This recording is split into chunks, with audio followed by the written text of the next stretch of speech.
Nos 40 anos do Mineirão, o Terra de Minas conta histórias sobre o futebol em Minas Gerais. No programa de hoje, vamos lembrar os primeiros jogos, os tempos de elegância nos estádios, recordar o nascimento e glórias de times mineiros e craques que ajudaram a escrever essa história.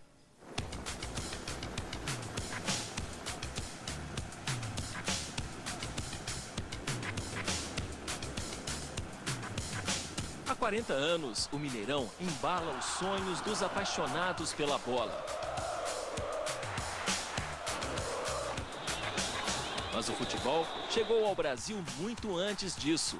Foi trazido em 1894 por Charles Miller. Belo Horizonte nasceria 3 anos depois. O que se tem notícia é que a primeira bola chegou aqui em 1904, através do Vitor Serpa. Vitor Serpa não só trouxe a primeira bola, mas ele também criou o primeiro time de futebol, chamava-se Esporte Clube. Aos poucos foram se criando outras equipes. Tinha alguns bares aqui em Belo Horizonte, como o Bar do Ponto, que tinha um quadro negro.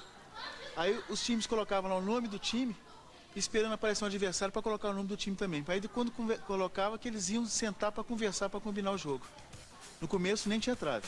A trave foi uma coisa que demorou um pouquinho. No começo ainda era marcação de pedra. Em 1908, o futebol mineiro ganhou 2 novas forças que se tornariam tradicionais. Em Nova Lima, nascia o Vila Nova. Em Belo Horizonte, aqui, em volta do coreto do Parque Municipal, um grupo de jovens fundava o Atlético. Fileto de Oliveira Sobrinho jogou no clube pouco depois de sua criação. Era ponta direita dos Velozes, conhecido como o menino da carreira louca. Eu sou de 1906. Eu tinha 2 anos quando o Atlético foi fundado. É muito diferente. A gente ganhava lá só a camisa, a chuteira e comprava a pulsa da rede. O atleticano de 99 anos jogou no time de 1912 a 1923. Seu Fileto se lembra dos campos vizinhos de Atlético e América, o que causava uma certa confusão. Tinha um campo, 2 campos, divididos, um negócio meio assim, dividindo, nós jogávamos de um lado, a América jogava do outro, treinar, jogar não, treinar. A bola do campo caía no outro, assim. O futebol começou a ter times organizados, né, uniformizados, aprontados em 1915, resolveram criar a primeira liga. E houve o primeiro campeonato, que participou o América, o Cristóvão Colombo, o Atlético, o Iali. Aqui está, para a satisfação dos assistentes, os momentos iniciais que precederam a uma renhida partida de futebol no campo do América. Olhem só o garbo desses jovens desportistas, prontos para derrotar a equipe rival. Naqueles primeiros anos, o América era praticamente imbatível. 10 vezes seguidas campeão mineiro. Em 1925, a superioridade americana chegava ao auge. Decacampeão mineiro. O que podia tirar o título do América era o Atlético, porque ele era uma equipe forte também, muito forte até. A América me vende de 3-1, né, de acordo com os jornais da época, né, e traduzindo para o atual, fora o baile. O Atlético era para ter tomado de 5 ou 6. Os outros times se apavoraram. Na segunda-feira, todos foram à Liga Mineira e pediram exoneração, desistiram do campeonato, abandonaram simplesmente. E como a América foi o único clube que não abandonou o campeonato, se tornou campeão. Né?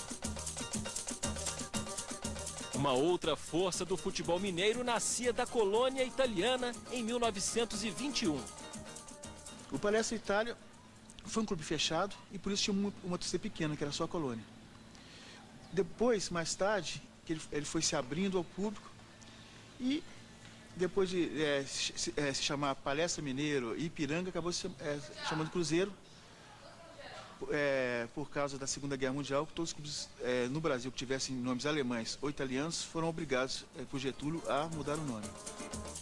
Nem a colônia italiana imaginava as conquistas e alegrias que viriam anos mais tarde.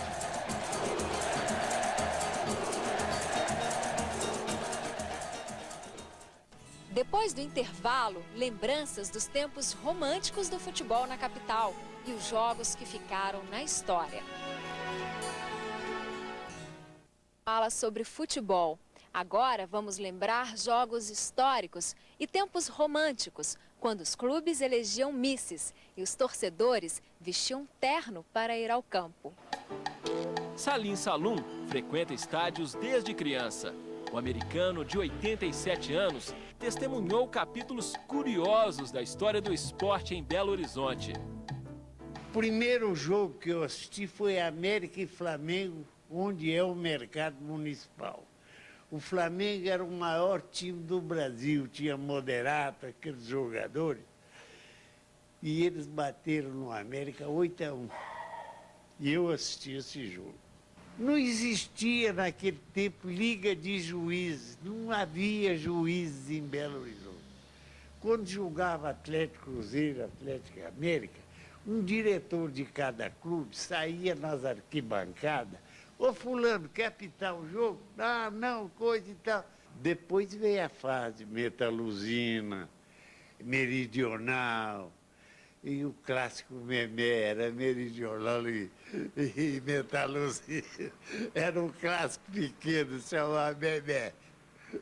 A era romântica do futebol em Minas viveu um segundo momento marcante na região hospitalar de Belo Horizonte. Aqui, nos arredores da Praça Hugo Werneck. Um pouco mais abaixo ficava o estádio da Alameda, do América. Hoje, com um movimento intenso de carros. Na época, com as caminhadas a pé, o chamado footing.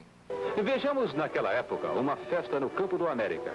Aqui estão meninas e escoteiros que se aprestam para um brilhante desfile. Terno, chapéu e bengala. Como saía um bafafá, as bengalas comiam alto lá. Tinha bengalada à vontade. Bengalada. Todos tinham bengala, inclusive eu. Eu era menino e tinha uma bengala. Porque era moda naquele tempo. Chapéu de palha. Todo mundo usava chapéu de palha. Naquelas brigas eles torravam o chapéu de palha. Coisa de doido, verdade. Ó, quebrou o chapéu dele. Era chapéu de palha, aquele branco. Cheguei a usar também. É dessa época o surgimento da expressão torcedor e torcedora.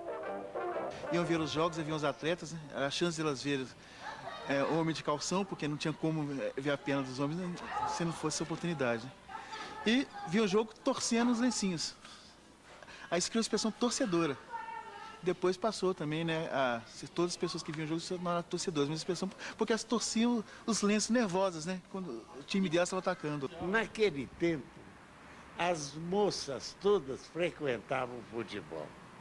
E havia um concurso de miss do futebol. E elas todas frequentavam. Quando chegava, todo mundo abria o lugar para sentar. Era uma coisa majestosa naquele tempo. Dona Laís Stanislau era uma delas. Eu guardei o time daquela época. Osvaldo, Chiquinho, Evandro. Cordeiro, Brante, Mário Gomes. Geraldino, Saide, Jairo, Mário e Cunha. Osvaldo, Chiquinho, Evandro. Cordeiro, Brante, Mário Gomes. Geraldino, Saide, Jairo, Mário e Cunha. Dona Laís foi uma rainha do Atlético que venceu as rivais num concurso e se tornou a rainha dos esportes. Não tinha nem ônibus para o Atlético. Não tinha ônibus, não. Ou a gente ia de automóvel ou ia a pé. Era ótimo. Quando a gente ia a pé, eu preferi. Porque a gente tinha aquele bando de moças, a gente ia rindo pelo caminho, sabe? Subindo, porque nem calçamento não tinha, gente. Pelo amor de Deus, não tinha nem asfalto ainda. E deu tantos anos atrás, né? Mas esse tempo era maravilhoso. Belo Horizonte tinha 100 e tantos mil habitantes. Era a nata da sociedade que frequentava o campo de futebol.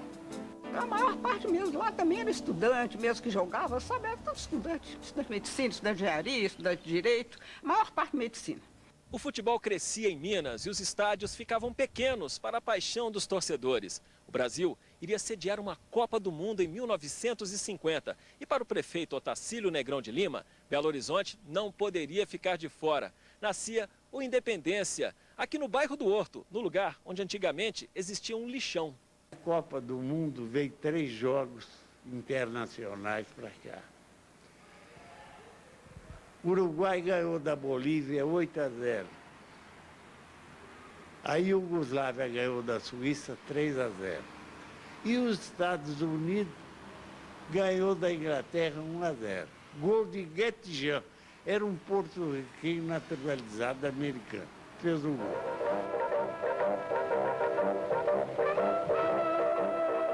Foi uma surpresa geral no mundo inteiro. Não foi só no Brasil. O mundo inteiro. Como os Estados Unidos não tinha futebol, ganha da Inglaterra, que era a favorita do campeonato. Uma coisa de louco. Coisa de louco. O Independência assistiu a outros momentos históricos, como o título mineiro do Vila Nova sobre o Atlético em 1951. Responde o alvirrubro, indo seus defensores à meta de Simval, que defende. Foi de Vaduca, o gol que garantiu o título para o Leão do Bonfim. Lito passou a Vaduca, que marca o tempo da vitória. Houve uma falta pela direita, o Lito cobrou, a bola parou no barro e eu cheguei de bico e fiz o gol praticamente de bico. Em 1964, veio da cidade histórica de Sabará o vencedor do Campeonato Mineiro. O Siderúrgica, meu filho, era um clube importante, viu? Porque ele era rico, né? O Siderúrgica mandava seus jogos onde, no estadinho do Ó. Para você chegar nele tinha uma ponte. Quando o adversário ganhava, eles fechavam a ponte. Para você sair de lá nadando. O título do Siderúrgica foi o último decidido antes da era moderna do futebol em Minas. Um capítulo que começou a ser escrito há 40 anos.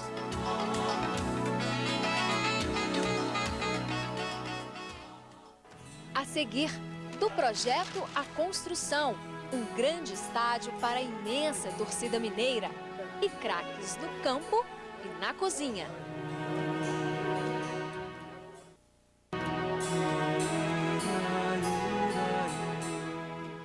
O nosso programa de hoje conta histórias sobre o futebol em Minas Gerais. Em 5 de setembro de 1965, o Mineirão foi inaugurado. Um projeto grandioso para a época. Mais de 7.000 operários trabalharam na obra.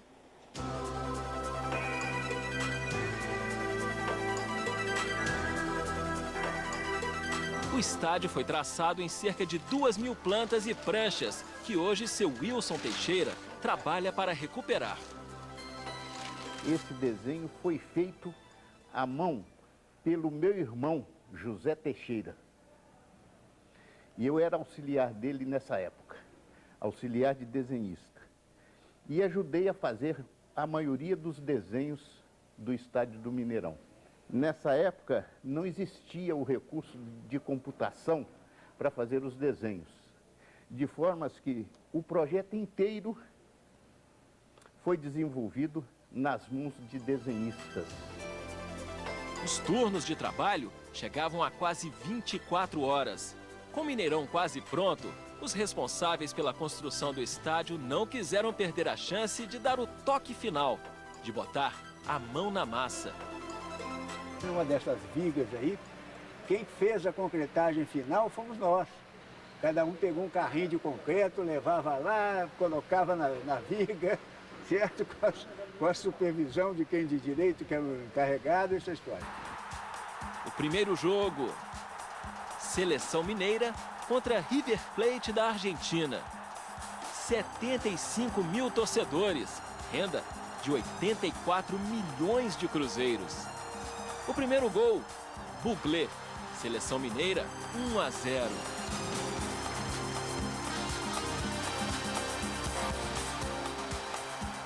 Os craques da época levavam multidões ao campo. Gênios da bola, comandados por mestres que fizeram história. O maior deles, Tele Santana. O Mineirão transformou-se num maior ponto de encontro, né, da sociedade mineira, né? E de craques e ídolos, como esses aí. A especialidade de Reinaldo no Atlético era balançar a rede. Piazza era o xerife, o capitão que tomava conta da defesa do Cruzeiro.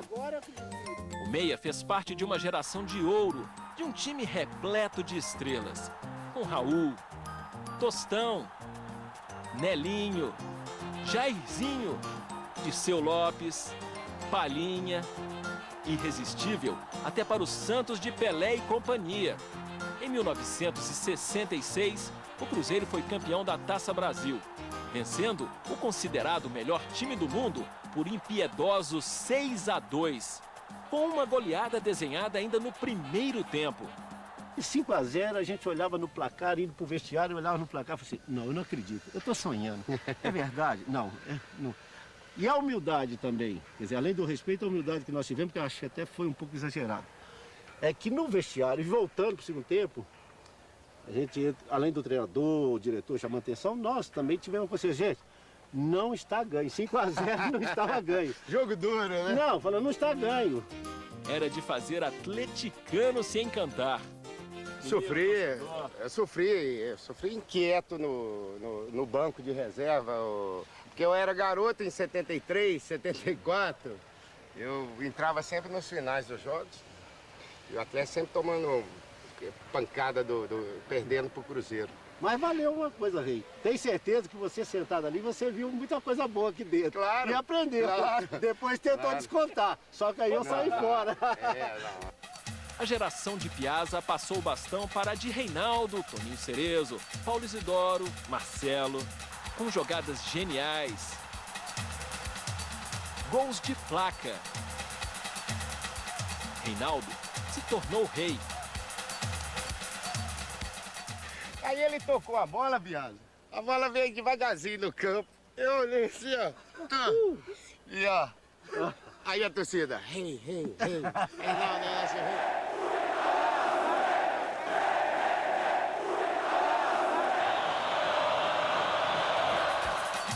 O Mineirão, aliado do futebol no estado, viveu também seu momento de adversário, do lateral Nelinho, que aceitou o desafio de mandar uma bola para fora do estádio. Eu peguei a primeira bola aqui na mão, aí deu um chute igual o goleiro faz, né, quando chuta para frente. Aí ela subiu, bateu no primeiro refletor lá, no refletor antigo, não? E eu falei assim, pô, é mole, né? Dei azar nessa. Né? Aí fui na segunda, chutei, ela ganhou em altura, mas não ganhou em direção. A outra chutava, ganhava a direção, mas não ganhava a altura. E aí o tempo foi passando, mais ou menos uns 50 chutes já, eu já estava desistindo, era uma sexta-feira, tinha um jogo, um compromisso sério no domingo. E aí quando eu já estava pensando em desistir, eu dei um chute e aí acabei acertando.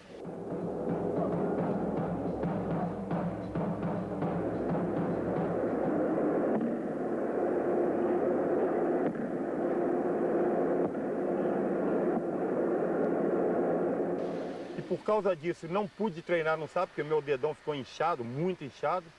E aí fiquei me recuperando para poder entrar no domingo e jogar pelo Cruzeiro.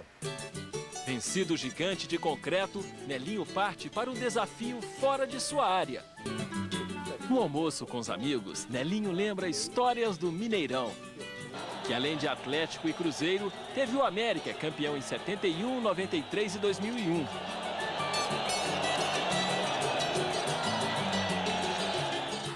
Em 2002, foi a vez da Caldense.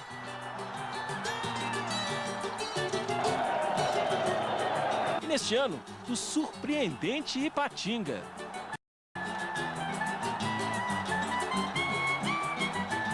O estádio se renova, como os sonhos que balançam os corações desses meninos.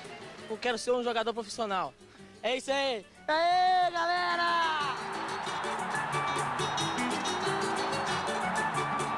Desses já realizados. Às vezes você fala o sonho, que é uma realidade, mas a gente custa acreditar.